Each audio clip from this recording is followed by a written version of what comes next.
Hello everyone, आप सबका स्वागत है आज के लेक्चर में। और आज के लेक्चर में हमारा टॉपिक है प्रोकैरियोटिक सेल। प्रोकैरियोटिक सेल के बारे में ऑलरेडी मैं आपको बता चुका हूँ कि इसका नाम प्रोकैरियोटिक इसीलिए है क्योंकि कैरियोटिक मीन्स न्यूक्लियस और प्रो मीन्स प्रिमिटिव। इसका जो न्यूक्लियस है वो प्राइमरी है। ये generally primary type of nucleus show करते हैं। अगर मानो कि ये प्रोकैरियोटिक सेल है तो उसका जेनेटिकल मटेरियल कुछ इस तरीके से नेकेड होता है। इनके जेनेटिकल मटेरियल को प्रोटेक्ट करने के लिए कोई प्रोटेक्टिव लेयर या मेम्ब्रेन नहीं होता।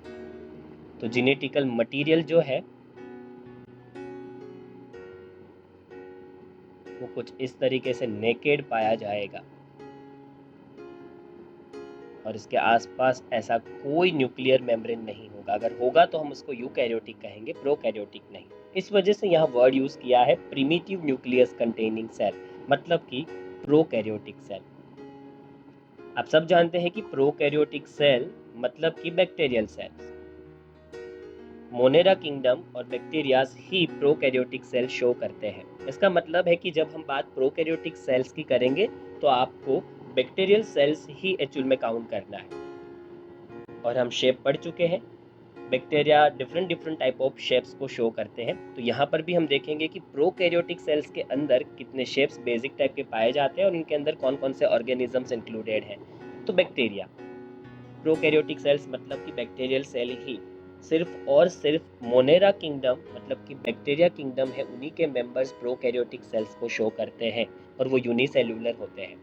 बैक्टीरिया के अंदर बहुत सी स्पीशीज इंक्लूडेड हैं, जैसे कि ब्लू ग्रीन आल्गी जिसको साइनोबैक्टीरिया के नाम से भी जाना जाता है, माइकोप्लाज्मा जो स्मॉलेस्ट बैक्टीरिया के नाम से भी जाना जाता है, प्लूरोन्यूमोनिया लाइक ऑर्गेनिज्म जो मोनेरा किंगडम का हिस्सा है। ये सारे ऑर्गेनिजम्स प्रोकैरियोटिक सेल ही शो करते हैं। अगर हम इनके कॉमन फीचर्स की बात करें तो दे आर जनरली स्मॉलर। ये यूकैरियोटिक सेल के कंपैरिजन में स्मॉल होते हैं। और most important feature, multiply more rapidly than the eukaryotic cells. इनका मल्टीप्लिकेशन काफ़ी स्पीडी होता है। यहाँ पर आपको जो फिगर दिखा रखी है, इस फिगर में एक टिपिकल प्रोकैरियोटिक सेल का स्ट्रक्चर दिखाया है जिसके अंदर डिफरेंट टाइप ऑफ ऑर्गेनेल्स है, सेल एनवलप है, उसका मॉडिफिकेशन सब कुछ दिखाया है एक ही फिगर के अंदर। हम एक एक करके स्टडी करेंगे।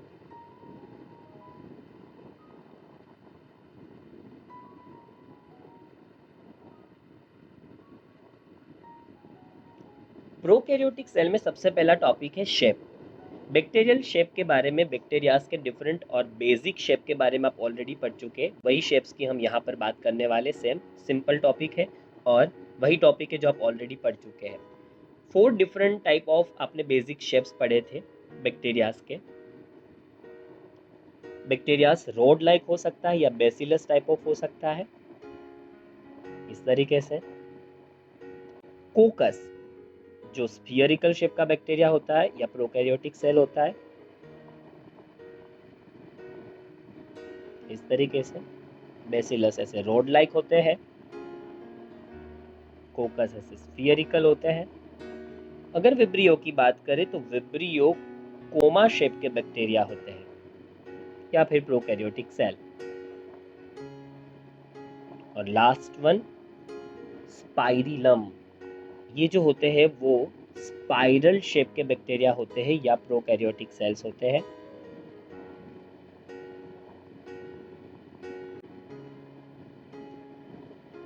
तो 4 बेसिक टाइप्स है बैक्टीरिया के। अगर शेप के हिसाब से हम प्रोकैरियोटिक सेल्स को क्लासिफाइड करना चाहें तो 4 टाइप्स में क्लासिफाइड कर सकते हैं, या फिर बैक्टीरियल सेल्स को शेप के अकॉर्डिंग क्लासिफाइड करना चाहिए तो फिर 4 टाइप्स में हम डिवाइड कर सकते हैं। आपने देखा कि बैक्टीरिया डिफरेंट शेप के हो सकते हैं, पर उसके बाद भी अगर हम इनके ऑर्गेनाइजेशन को देखेंगे, इनके सेल स्ट्रक्चर को देखेंगे तो उनमें काफ़ी फंडामेंटल सिमिलरिटीज है। The organization of the prokaryotic cell is fundamentally similar even though prokaryotics exhibit a wide variety of shape and functions. इसका मीनिंग है कि शेप्स और फंक्शंस में भले ही ये बैक्टीरियाज डिफरेंट हो, जैसे यहाँ देखिए कोई रोड शेप का है, कोई स्फीयरिकल शेप का है, कोई विब्रियोकोमा शेप का है, कोई स्पाइरल शेप का है। शेप में इतनी बड़ी डाइवर्सिटी और इनके फंक्शंस भी डिफरेंट हो सकते हैं। इसके बाद भी अगर आप इनके सेल स्ट्रक्चर में ऑर्गेनाइजेशन देखेंगे तो ये सारे बैक्टीरिया शेप में डिफरेंट होते हुए भी कुछ फंडामेंटल सिमिलरिटीज एक जैसी शेयर करेंगे या शो करेंगे। मतलब कि शेप और फंक्शन से भले ही ये डिफरेंट हो या अलग अलग हो, पर स्ट्रक्चरली देखें तो कुछ चीज़ें सिमिलर है, एक जैसी है।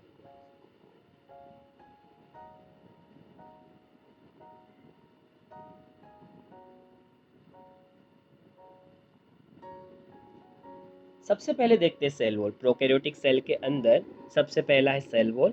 अगर हम बात करें तो प्रोकैरियोटिक सेल में जो प्रोटेक्टिव एनवलप होता है वो 3 लेयर से फॉर्म होता है। इनमें फर्स्ट लेयर जो होता है वो कैप्सूल होता है, सेकेंड लेयर सेल वॉल का, और थर्ड लेयर प्लाज्मा मेम्ब्रेन का। तो इस तरीके से प्रोटेक्टिव एनवलप अगर हम बाहर से अंदर की तरफ जाए, फ्रॉम एक्सटर्नल टू इंटरनल जाए, तो सबसे आउटर लेयर कैप्सूल का, सेकेंड लेयर सेल वॉल, और फिर थर्ड प्लाज्मा मेम्ब्रेन। तो प्रोकैरियोटिक के पास सेल वॉल भी है, और सेल वॉल कहाँ आई है? सराउंडिंग द सेल मेम्ब्रेन या प्लाज्मा मेम्ब्रेन। प्लाज्मा मेम्ब्रेन सबसे अंदर की तरफ है और देखिए उसको प्रोटेक्ट कर रही है सेल वॉल, और सेल वॉल के भी बाहर की तरफ एक्सटर्नली कैप्सूल प्रेजेंट है। इस तरीके से 3 डिफरेंट लेयर है जो प्रोटेक्ट कर रहे हैं प्रोकैरियोटिक सेल को। साइटोप्लाज्म प्रोकैरियोटिक यूकैरियोटिक दोनों ऑर्गेनिजम्स में पाया जाता है। एक तरीके का फ्लूइड मैट्रिक्स है या मटेरियल है जो पूरे सेल को फिल करता है। यहाँ पर साइटोप्लाज्म आपको दिखाया है, ये जो लिक्विड कंटेंट यहाँ शो किया है ये सब कुछ साइटोप्लाज्म का ही हिस्सा है।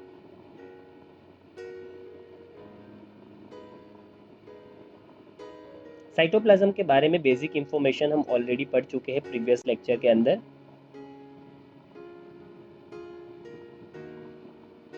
न्यूक्लियस, जैसे मैं ऑलरेडी आपको बता चुका हूँ कि इसका नाम प्रोकैरियोटिक सेल इसीलिए है क्योंकि इसका न्यूक्लियस प्रिमिटिव और प्राइमरी है। प्राइमरी इसलिए क्योंकि इसके पास वेल डिफाइंड न्यूक्लियस नहीं होता। जैसे हम ऑलरेडी डिस्कस कर चुके प्रोकैरियोटिक सेल के वक्त कि जेनेटिकल मटेरियल इनका नेकेड होता है और वो बिल्कुल ही कोई भी एनवलप से, जिसको हम न्यूक्लियर मेम्ब्रेन कहते हैं, उससे प्रोटेक्टेड बिल्कुल ही नहीं होता।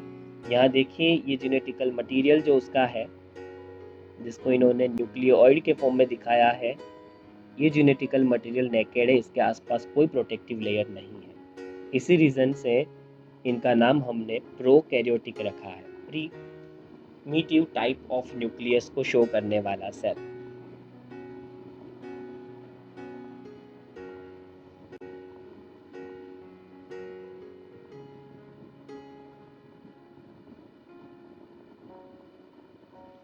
टाइप ऑफ डीएनए प्रेजेंट, इनके अंदर डीएनए के अंदर कुछ यूनिक वैरायटी और डाइवर्सिटी देखने को मिलती है। इनके पास जो मेन डीएनए मटेरियल है उसको हम जीनोमिक डीएनए कहते हैं। सिंगल क्रोमोसोम या तो कह सकते हैं कि सर्कुलर डीएनए होता है। तो अगर एक सिंपल स्ट्रक्चर हम प्रोकैरियोटिक सेल का बनाए तो उसके अंदर कुछ इस तरीके का फाइबर लाइक उलझा हुआ स्ट्रक्चर है, और उसके लिए हम वर्ड यूज़ कर रहे हैं जीनोमिक डीएनए। ये इसका जीनोमिक डीएनए है।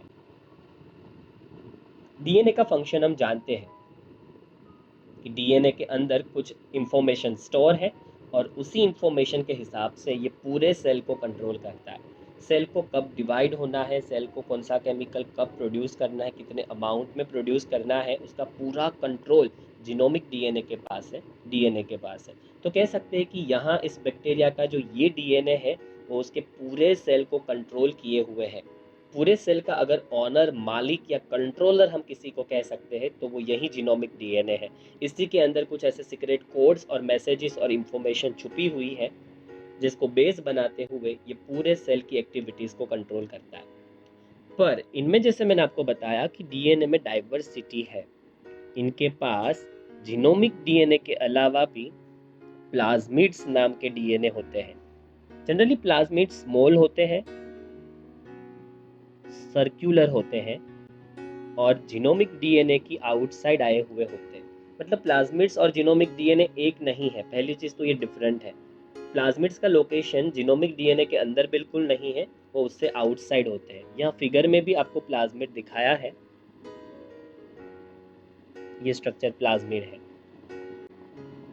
तो यहाँ हम अगर सिंपल स्ट्रक्चर बताएं तो कुछ प्लाज्मिड्स ऐसे आपको मिलेंगे। ये जीनोमिक डीएनए है, और इसको छोड़ के स्मॉल इस तरीके के सर्कुलर डीएनए पाए जाते हैं, उसके लिए प्लाज्मिड हम वर्ड यूज कर सकते हैं। ये स्ट्रक्चर प्लाज्मिड्स है। जीनोमिक डीएनए और प्लाज्मिड्स, ऐसे दो टाइप के डीएनए हमें प्रोकैरियोटिक सेल्स में देखने को मिलते हैं।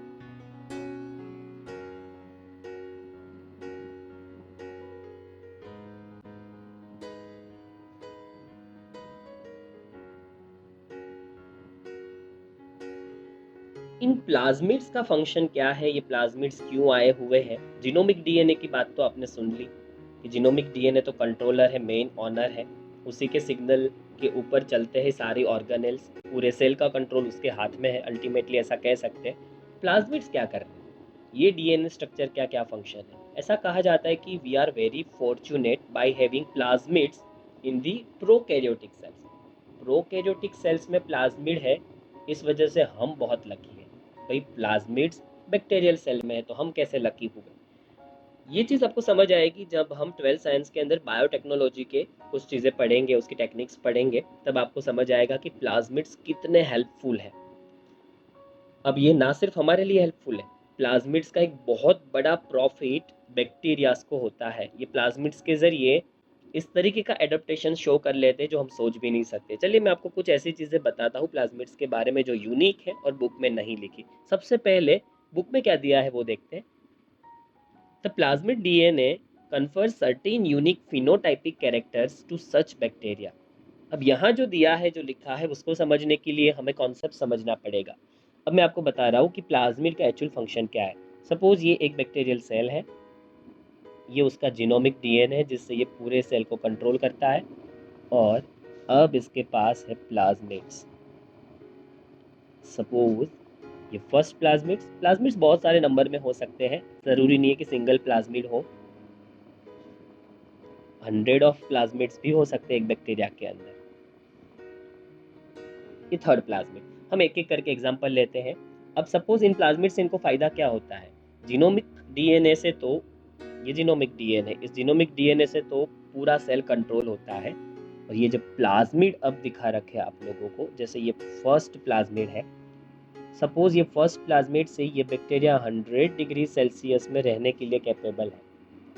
ऐसा माना जाता है कि प्लाज्मिड्स बैक्टीरिया को कुछ यूनिक फीचर्स या कैरेक्टरिस्टिक्स देते हैं, जिसको आप फिनोटाइप भी कह सकते हैं। कुछ ऐसी प्रॉपर्टीज जो यूनिक है, ऐसे कैरेक्टर्स, कैरेक्टरिस्टिक्स के लिए जनरली हम फिनोटाइप वर्ड यूज करते हैं। जैसे आपका हेयर कलर, आपका स्किन कलर, आपकी लेंथ, ये सब आपके फिनोटाइप हुए। बॉडी के फीचर्स जो है उनके लिए हम जनरली फिनोटाइप वर्ड यूज करते हैं। तो बैक्टीरिया के अंदर कुछ यूनिक फीचर्स ये प्लाज्मिड्स बैक्टीरियाज को देता है, एक वरदान जैसा, एक बूंद जैसा। अब देखिए यहाँ पर इस प्लाज्मिड की वजह से बैक्टीरिया को 100 डिग्री सेल्सियस टेम्परेचर में रहने का एक एडेप्टेशन मिला। ये सेकेंड जो प्लाज्मिड है वो इस बैक्टीरिया को एंटीबायोटिक, जो ड्रग्स है, दवाइयाँ, हम बैक्टीरियल डिजीज में बैक्टीरिया को मारने के लिए एंटीबायोटिक्स लेते हैं। अब ये जो प्लाज्मिड है वो इस बैक्टीरिया को एंटीबायोटिक जो दवाइयाँ हम पीते हैं उससे प्रोटेक्शन देता है। थर्ड प्लाज्मिड की अगर मैं बात करूँ तो थर्ड प्लाज्मिड इस बैक्टीरिया को वायरसेस से प्रोटेक्ट करता है। सपोज, क्योंकि बैक्टीरियाज को वायरस भी इन्फेक्ट करते हैं और किल कर सकते हैं। तो जिस बैक्टीरिया के पास ऐसे प्लाज्मिड्स हैं उनको ये तीन जो पावर है वो गिफ्ट में मिल जाएगी। 100 डिग्री सेल्सियस में रहने की एडेप्टिबिलिटी, एंटीबायोटिक्स के सामने प्रोटेक्शन, और वायरस के सामने भी प्रोटेक्शन। ये जो प्लाज्मिड्स हैं वो एक से ज़्यादा नंबर में हो सकते हैं। इसका मतलब है different different plasmid different different functions के साथ जुड़े हुए हैं। ये एक तरीके से एक्स्ट्रा या तो फॉरेन डीएनए के नाम से भी जाना जाता है। अगर ये तीनों प्लाज्मिड को मैं हटा दूं इस बैक्टीरिया से, सपोज ये तीनों प्लाज्मिड्स हमने गायब कर दिए, तो इस बैक्टीरिया को कोई प्रॉब्लम नहीं होगा, क्योंकि इसका ओरिजिनल जो जेनेटिक मटेरियल है जिससे ये पूरे सेल को कंट्रोल करता है वो अब भी इसके अंदर प्रेजेंट है। हाँ, पर अब ये 100 डिग्री सेल्सियस में खुद को बचा नहीं पाएगा। अब ये खुद को वायरसेस के सामने प्रोटेक्शन नहीं दे पाएगा, एंटीबायोटिक्स के सामने रेजिस्ट नहीं कर पाएगा। तो इनकी जो एक्स्ट्रा प्रॉपर्टीज थी, एक्स्ट्रा जो एडेप्टेशन था वो चला गया। प्लाज्मिड्स उन्हीं एक्स्ट्रा फीचर्स के साथ जुड़ा हुआ है। तो यहाँ पर आपको एग्जाम्पल के अंदर दिखाया है, one such character is resistance to antibiotics, जैसे मैं आपको बता चुका हूँ। प्लाज्मिड्स का सबसे बड़ा एक जो फंक्शन है वो ये है कि जब दो बैक्टीरिया डिवाइड होने वाले होते तब डिवाइड होने से पहले वो अपने प्लाज्मिड्स को एक्सचेंज करते हैं। सपोज इस बैक्टीरिया के पास ये वाला प्लाज्मिड है और इसके पास ये वाला प्लाज्मिड है, दोनों के पास अपना ओरिजिनल जीनोम तो जो है वो तो है ही। अब यहाँ लिख देते हैं कि इन प्लाज्मिड्स का फंक्शन क्या है। ये जो प्लाज्मिड है वो 100 डिग्री सेल्सियस में सपोज प्रोटेक्शन देता है बैक्टीरिया को, और ये जो प्लाज्मिड है वो एंटीबायोटिक के सामने प्रोटेक्शन देता है। अब दो बैक्टीरियाज डिवाइड होने से पहले प्लाज्मिड्स को मल्टीप्लाई करेंगे। यहाँ एक की जगह सेम दो प्लाज्मिड हो जाएंगे, वो दूसरी कॉपी बना लेंगे अपने सेम प्लाज्मिड की, और यहाँ पर भी। अब ये प्लाज्मिड यहाँ आ जाएगा और ये बैक्टीरिया अपने इस प्लाज्मिड को यहाँ शेयर कर देगा। तो कुछ कंडीशन अब ऐसी होगी,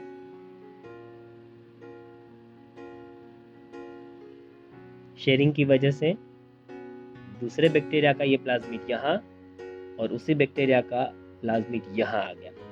अब दोनों बैक्टीरिया के पास दो दो प्लाज्मिड्स हो गए, तो अब दोनों बैक्टीरिया 100 डिग्री सेल्सियस में और एंटीबायोटिक के सामने खुद का प्रोटेक्शन कर पाएंगे। इस तरीके से प्लाज्मिड्स बैक्टीरिया डिवाइड होने से पहले एक्सचेंज करते हैं, और इसी एक्सचेंज की वजह से एक बैक्टीरिया को वो पावर मिल जाती है जो शायद दूसरे बैक्टीरिया के पास प्लाज्मिड के फॉर्म में थी।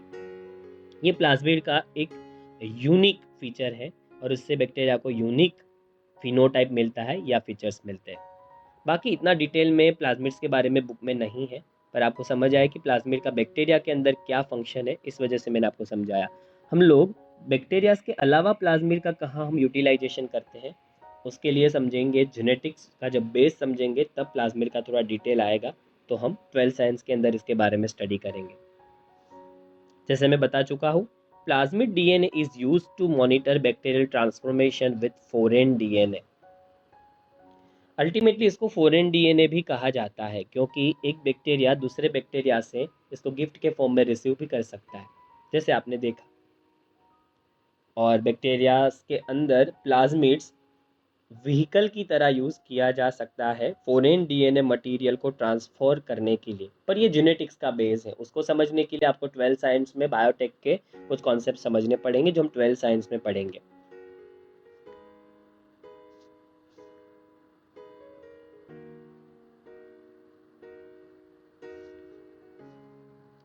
प्रोकैरियोटिक सेल में कौन कौन सी ऑर्गेनेल्स पाई जाती है?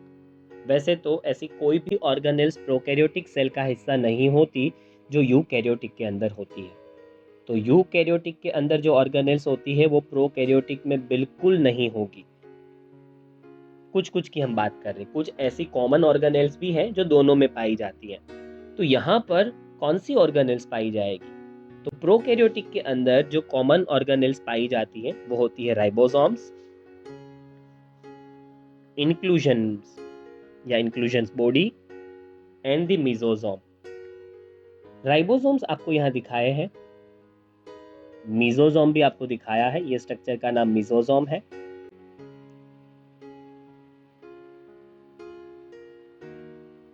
कुछ इस तरीके से जो ये स्ट्रक्चर बनाया गया है उसी को हम मेसोसोम कहेंगे। और इंक्लूजन्स बबल जैसे स्ट्रक्चर होते हैं जो यहाँ नहीं दिखाए, कुछ इस तरीके के स्ट्रक्चर सेल के अंदर प्रेजेंट होके जिसको हम इंक्लूजन्स बॉडी या इंक्लूजन्स भी कह सकते हैं। ये कुछ कॉमन ऑर्गेनेल्स की हमने बात की जो प्रोकैरियोटिक सेल के अंदर या बैक्टीरियाज के अंदर पाई जाती है।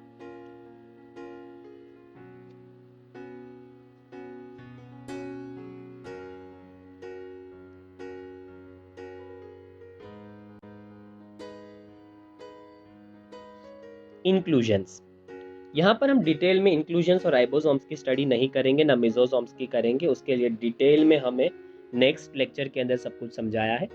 इंक्लूजन्स स्पेशल फॉर्म में, एक यूनिक फॉर्म में इंक्लूजन्स की नाम की एक स्ट्रक्चर पाई जाती है प्रोकैरियोटिक सेल के अंदर, जिसके बारे में हम राइबोसोम और इंक्लूजन साथ में पढ़ेंगे जब प्रोकैरियोटिक सेल का स्ट्रक्चर पढ़ेंगे तब।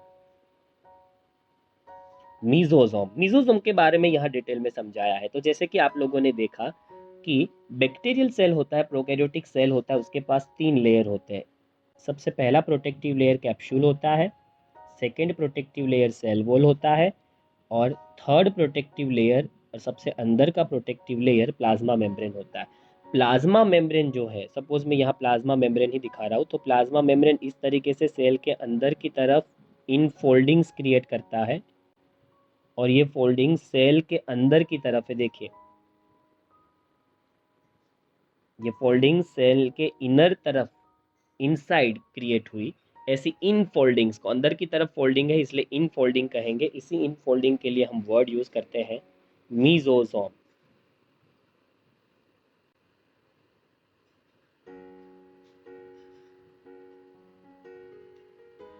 अ specialised differentiated form of cell membrane. एक तरीके से आपने देखा ये सेल मेम्ब्रेन का ही स्ट्रक्चर है, पर सेल मेम्ब्रेन ने इन फोल्डिंग की, इस तरीके से मीजोसोम का फॉर्मेशन हुआ।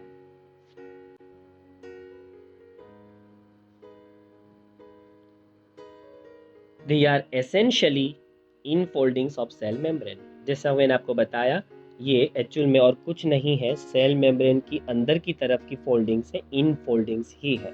डिटेल में जब हम cell envelope and its modification नाम का टॉपिक पढ़ेंगे तब हम मीजोसोम और बाकी सारे स्ट्रक्चर्स के बारे में बात करेंगे। हम लोग सेल वॉल, कैप्सूल और प्लाज्मा मेम्ब्रेन के बारे में भी स्टडी करेंगे। तो यहाँ तक जो इन्फॉर्मेशन थी वो प्रोकैरियोटिक सेल के स्ट्रक्चर की बेसिक इन्फॉर्मेशन थी। नेक्स्ट लेक्चर में हम लोग डिटेल में इनके बारे में स्टडी करेंगे। तो चलिए मिलते हैं नेक्स्ट लेक्चर में नए टॉपिक के साथ।